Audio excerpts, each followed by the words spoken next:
40. You can type in a note to yourself. Received call from grantor on XXX date, extension granted. So you can put a note into yourself, and this note will stay there. There's no need to click any save buttons. When you close the screen, it automatically saves, as is the case with the entire system. When you close down the system, everything saves automatically.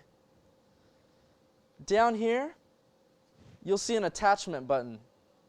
You can load, if you double click, you can load any attachment you wish to upload. That's why I asked for the grant award letter cover sheet. I was in the process of inputting all of those. Some of them have been input, some of them haven't.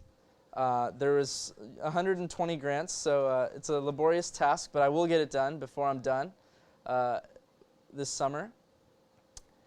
And that's good to use for reference. And if you have any other documentation that you receive via email from a grantor or from anyone for that matter, you can upload it into this. And what it does is it keeps it in the database.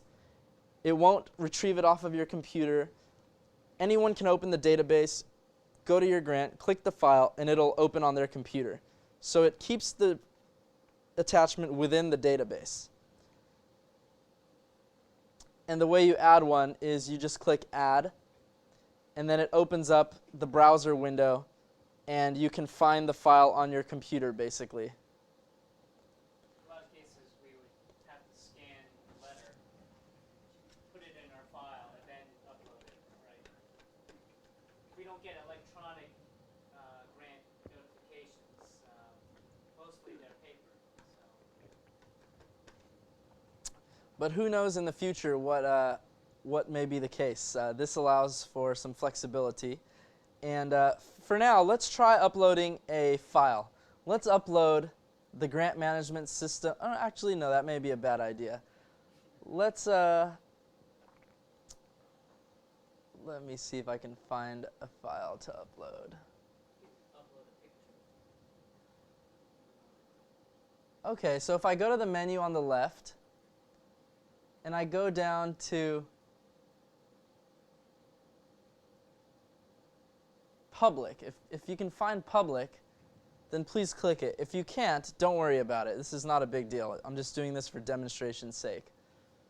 So if you have found public, then click here, Public Documents. And let's upload the first file. Well, actually, it's not a file, it's a folder. Never mind. So if there were a file in there, you could double click it and you can upload it basically, and it would upload instantaneously, and then you would just hit OK, and you would see a little icon. Let's say it's a PDF. You would see an Adobe Acrobat PDF icon here to show you that there is an attachment. And let's say you had more than one attachment. You could click once, and there are little arrows here, and you can scroll through the attachments to find the one you want, and then you can just click twice and it'll open it.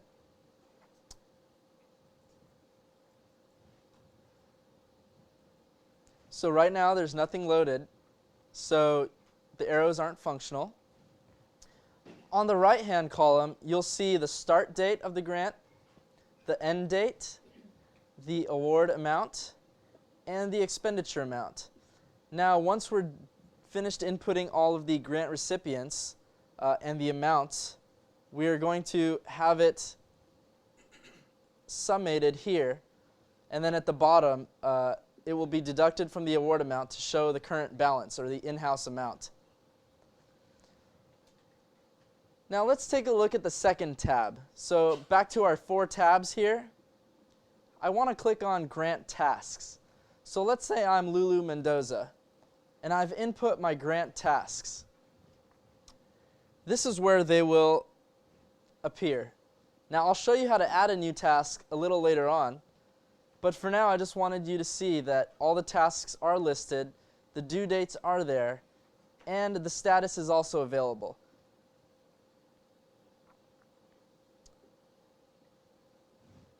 Next, let's move on to Grantor Contacts, which is the 3rd tab.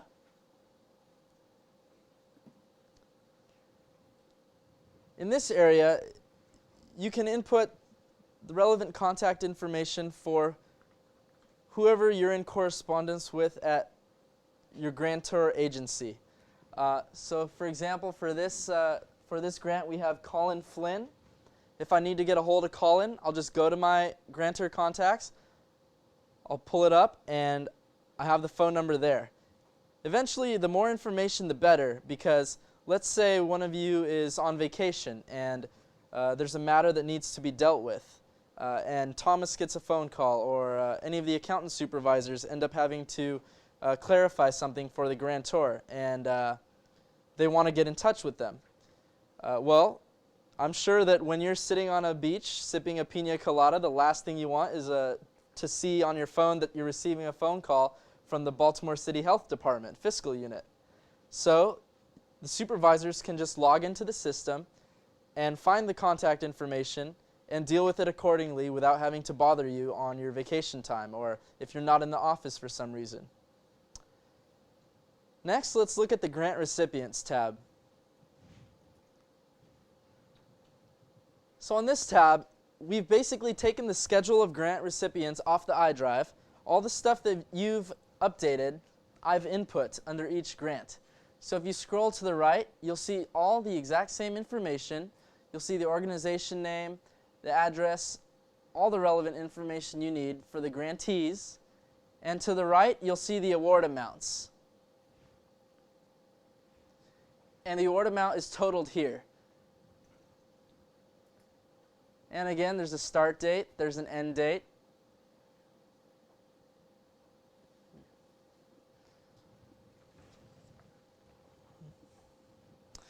Now let's close this real quick. Right here, you'll see a button that says close. So at this point, any information that I would have updated will automatically be saved. No need to click any save buttons or worry about saving anything. Let's close that and get back to our first screen.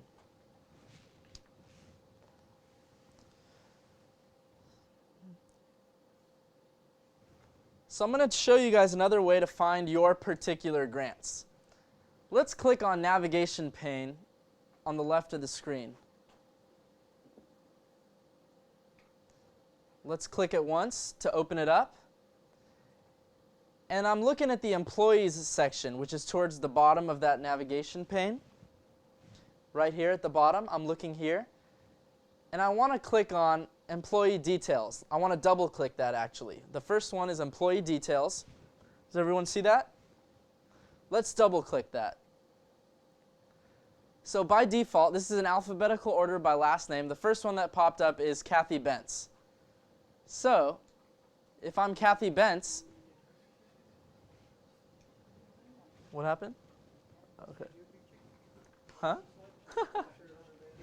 This is not her picture. This is just a generic, you know when you buy a picture frame at the store, it has a happy family. This is kind of just a placeholder. It's not too far, though. Obviously. So let's click.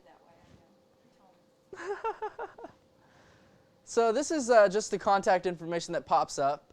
Now what I've done is I've imported all these, all the accountant and fiscal unit information straight from Outlook. There's a way to add contacts from Outlook directly. So if you want to add employees and assign them grants, should the fiscal unit expand, it's very easy to do. Now, if I'm Kathy Bentz and I want to see my current list of grants, I'm looking at the three tabs here. General, Grants, Tasks. I want to click on Grants, the middle tab. And here pops up a list of all Kathy Bentz's grants. Now, let's say I want to look at the Crane Education Grant towards the bottom. It's the second to the last grant. I simply double click it, and there we go. Everything pops up. We're back to our grant details menu, or screen rather, where you can see all the information about this grant.